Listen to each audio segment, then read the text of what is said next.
यह जन्म किस लिए मिला है, क्या करना चाहिए, इंसान क्या कर रहा है। एक सत्संगी, एक आम इंसान और सब इंसानों के लिए यह जरूरी है, यहां तक संभव हो सूर्य निकलने से पहले जागो। एक भगत 2 से 5 के बीच में जरूर जागो। घंटा मालिक का नाम जपो, पर उठते ही पहले रफाहस्त जाओ, फ्रेश हो लो, हाथ मुंह धो लो, शरीर में से बदबू आती है तो नहा लो, फिर 1 घंटा मालिक की याद में बैठो। फिर आप जो भी चाय दूध आप लेते हैं, नाश्ता लें। सुबह आप अगर काम धंधा करने वाले हैं तो नाश्ता अच्छा लेना चाहिए। मतलब अच्छा क्या, अगर आप सादी रोटी भी खाते हैं तो ज़्यादा ले सकते हैं, उससे वजन नहीं बढ़ेगा, क्योंकि सारा दिन आप वर्क करेंगे। तो सुबह का नाश्ता, ये हमारी आजमाई हुई बातें हैं। अगर आप अच्छा हेल्दी ले लेते हैं और मेहनत करते हैं तो कुछ फर्क पड़ने वाला नहीं है, बल्कि आपका वजन कंट्रोल में रहता है। दोपहर सुबह के हैवी से थोड़ा कम हैवी, और रात को बिल्कुल हल्का। पहले तो ये भोजन की बात। आम कहते हैं कि पहले राजा महाराजा जैसा और फिर रानी जैसा और शाम को भिखारी जैसा। ये कहावत एक बनी हुई है और वो हकीकत है, ऐसे नहीं बनाई होती, क्योंकि राजा महाराजा बहुत ज़्यादा खा जाया करते हैं, रानी थोड़ा सा फिक्र फुकर का चक्कर होता है, खाती तो वो भी हेल्दी है, लेकिन दोपहर को वो थोड़ा सा उससे हल्का, और शाम को फिर भिखारी बेचारा जैसा तैसा थोड़ा रूखा सूखा मिला, तो आदमी की सेहत बहुत अच्छी रहती है। रात को जो ज़्यादा ठोकते हैं निकल भी ज़्यादा जल्दी बाहर आता है। फिर कोसते हैं पानी से ही मोटा हो गया। पानी से मोटा होना लगता तो नहीं है, क्योंकि शरीर में लगभग शायद 90% पानी ही पानी है। तो खाने का सही तरीका होना चाहिए। खाने को पियो और पीने वाली चीज को खाओ। आपको लगता है ये तो उल्टा काम है, नहीं, ये सीधा काम है। खाने को दांतों से इतना चबा दो कि ऐसा लगे जैसे आप पी गए हों। ऊंट की तरह निगलो ना, कईयों को हमने खाते देखा, ऊंट की तरह निगल जाते हैं। अब ऊंट तो या भैंस तो बाहर निकाल निकाल के जुगाली करती रहती है, आप कैसे जुगाली करोगे? जो गया अंदर तो गया। तो ये दांत किस लिए दिए परमात्मा ने, इतने हार्ड मजबूत, ताकि आप उसको बिल्कुल पानी की तरह बना डालो। उसको अंदर ले जाओ तो आंतड़ियां खुश हो जाएंगी, और अगर इतने इतने टुकड़े आंतड़ियों को पचाने पड़े, बेचारी गालियां देंगी आपको। ये कहता कैसा बेवकूफ है, इसको इतनी समझ नहीं है कि मैं सिर्फ पचाने का काम करती हूँ, चबाने का नहीं। तो ये तो एक हंसने की बात है, लेकिन है 100% सच।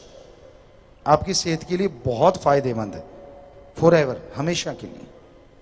पीने वाली चीज को खाना, अब पानी पीना है, पानी पूरा पीना चाहिए, कई लीटर दिन में, लेकिन घूंट घूंट करके पिएंगे, उससे पूरे मुंह में पानी जाएगा और उससे प्यास भी बुझेगी और अंदर भी शांति आएगी। ऐसे ही दूध या कोई भी चीज़ आप लेते हैं, थोड़ा थोड़ा लेंगे, उसका असर ज़्यादा होगा।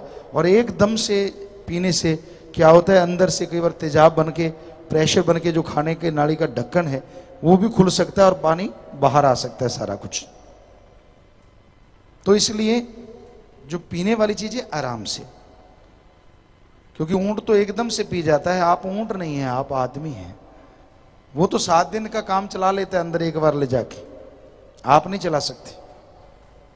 तो ये तो हुआ खाने का थोड़ा सा ढंग। कई बार सास कहती रहती, पिताजी बताया करो। बता तो हम देंगे, मानो आप, मर्जी आपकी। और कई बार सुबह उठते ब्रश वगैरह लोग करते हैं, करना चाहिए, वैसे अच्छी बात है, पर सबसे बेस्ट है कि रात को सोने से पहले करो।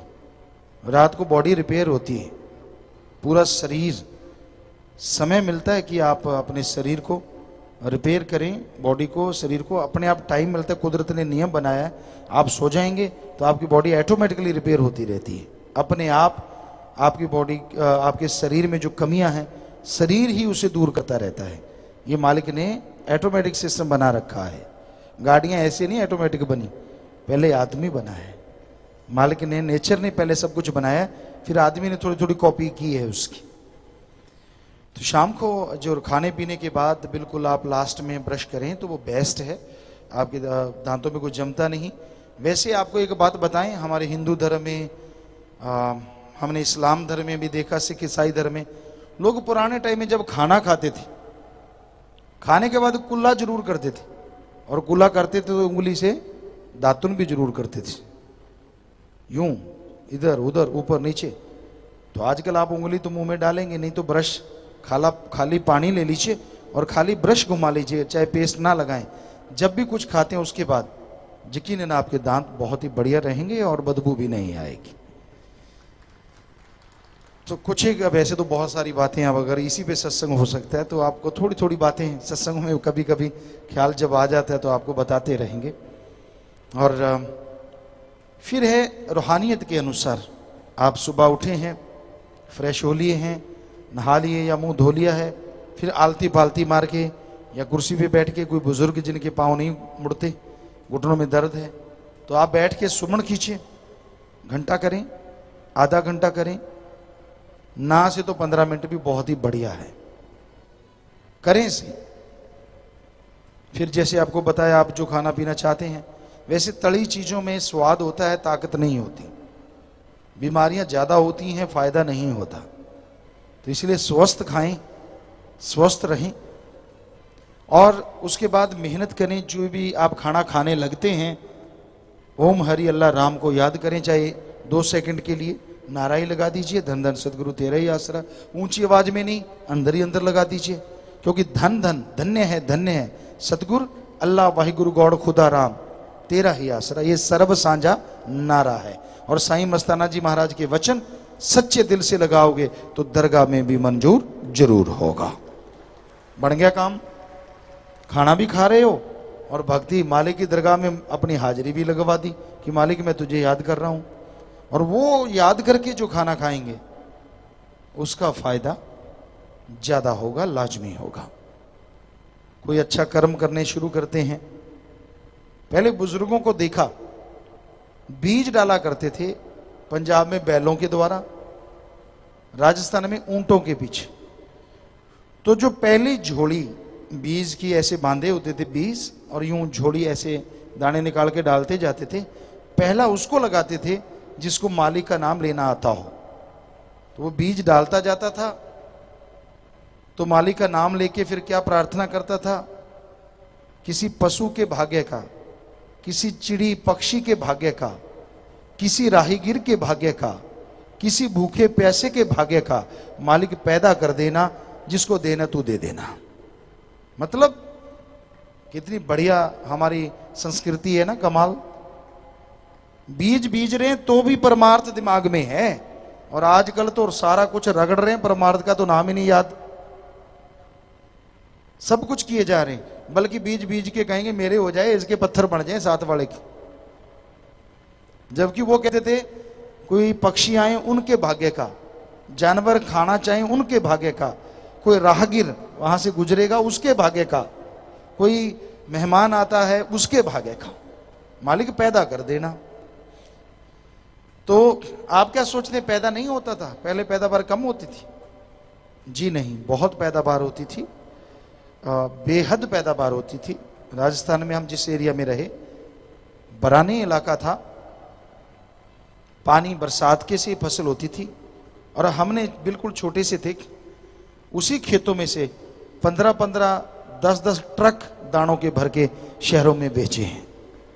जबकि आज उन्हीं खेतों में उतनी पैदावार नहीं होती, ये हकीकत है। तो आप जब खाना खाएं, जब कोई अच्छा कर्म करें, मालिक को चाहे कुछ सेकंड के लिए याद करें, याद करें। बच्चे करते हैं जब पेपर आते हैं, बच्चे करते हैं जब गेम खेलते हैं। आ जाओ पिताजी, अब आप आ जाओ, बताओ, आप कुछ नहीं करना, आप आ जाओ, आओ भगवान जी, आओ अल्लाह जी, आओ राम जी। तो वो तो आएगा, पर आगे करने वाला भी तो चाहिए जिसमें बैठ के वो करेगा। मेहनत तो आपको करनी होगी ना। इसलिए हिंदू धर्म में लिखा है, हिम्मत करे अगर इंसान तो सहायता करे भगवान, हिम्मते मर्दा मदद दे खुदा। आप हिम्मत कीजिए, मालिक मदद करेंगे। सही टाइम पे भोजन लीजिए, टाइम फिक्स कीजिए, जैसे सुमरण का, खाने पीने का। आठों पहर मत खाओ। कई होते हैं 8 पहर में खाते हैं, कई 8 पहर खाते हैं। जब मिल गया थोड़ा सा उठाया, कचर कचर कचर, जब मिल गया थोड़ा उठाया, कचर कचर कचर। आजकल आम सी बात है ये। लेकिन टाइम फिक्स हो तो उसमें हाज जो डाइजेस्ट सिस्टम है वो सही रहता है। आंतड़ियों को टाइम मिलता है कि वो आपके भोजन को पूरा डाइजेस्ट हजम कर दें, उसके बाद आप खाएं। तो टाइम सेट हो, आप काम धंधा करें, मेहनत करें। समय अपने बच्चों के लिए, बेटे बेटी के लिए, पत्नी के लिए, माँ के लिए, बाप के लिए भी निश्चित करें। उनके प्रति भी आपके फर्ज हैं। सारा दिन रोबोट बन के ना घूमते रहा करो। ऊपर से गालियां और देते हैं, तेरे को पता नहीं मेरे को काम धंधे की कितनी टेंशन है। वो किधर जाए भैया अगर तुझे टेंशन है तो। ठीक है, काम धंधे की टेंशन है, उसमें परिवार को सहयोग करना चाहिए, इसमें कोई गलत बात नहीं, पर हमेशा तो नहीं टेंशन रहती। उनके लिए भी तो टाइम देना जरूरी है। फिर सुबह शाम मालिक के लिए टाइम देना, ताकि सारा टाइम सही चलता रहे। असल में तो कुंजी मालिक वाले नाम से ही स्टार्ट होती है, गाड़ी वहीं से स्टार्ट होती है। तो सुबह शाम का टाइम रोटी से पहले या रोटी के 2.5-3 घंटे बाद आप मालिक को याद कीजिए। तो फिर सोने जा रहे हैं, सोए लेटे लेटे भी जब आपको नींद में जा रहे हैं तो आप उस समय भी मालिक को याद करें। नींद भी अच्छी आएगी। सपने अगर गलत आ भी गए तो उनमें कर्म ही कटेगा, आपका नुकसान नहीं होगा।